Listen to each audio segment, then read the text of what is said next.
అర్థమవుతోంది. సినిమా చూసే వరకు ఏది రిలీజ్ చేయడానికి లేదమ్మా, రివీల్ చేయడానికి లేదు. అందరికీ నమస్కారం. కమల్ హాసన్ గారి సినిమా మరో చరిత్ర దీపక్ మహల్లో చూశాను ఇక్కడ. ఆ చూడడమే ఒక అదృష్టం. అలాంటి నుంచి ఆయనతో కలిసి యాక్ట్ చేయడం అనేది నా పూర్వజన్మ సుకృతంగా భావిస్తున్నాను. For that matter any artist మొత్తం భారతదేశంలో కాదు, యావత్ భూప్రపంచంలో లోకనాయకుడు అంటే కమల్ హాసన్. That's all.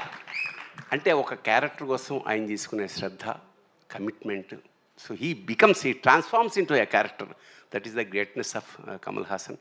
చరిత్ర మనకి బంగారు పుటలు చరిత్ర రాయాల్సి వస్తే కమల్ హాసన్ కోసం ఒక పేజీ కాదు, ఒక పేరా కాదు, ఒక బుక్ రాయాల్సి వస్తుంది. అలాగే మణిరత్నం సార్, ఆయన సినిమాలు చూసి పెరిగాం మేము. ఆ క్రమంలో నాకు అద్భుతమైన అవకాశం మిస్ అయింది ఒకప్పుడు. రజనీకాంత్ గారి సినిమా ఒకటి. తర్వాత అంటే ఆ వేషానికి నువ్వు అంతా చెక్ చేసిన తర్వాత నువ్వు సూట్ కావు, ఈ character age సరిపోలేదన్నారు.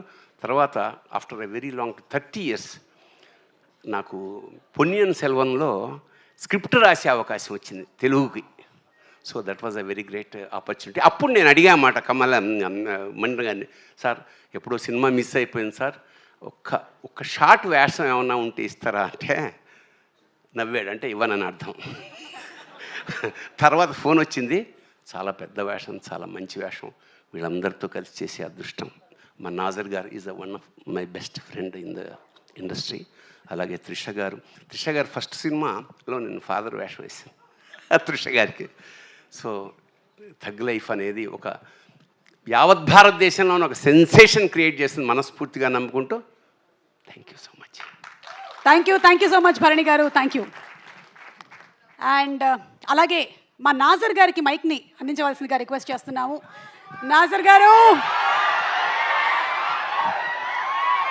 Requesting you to please speak a few words sir.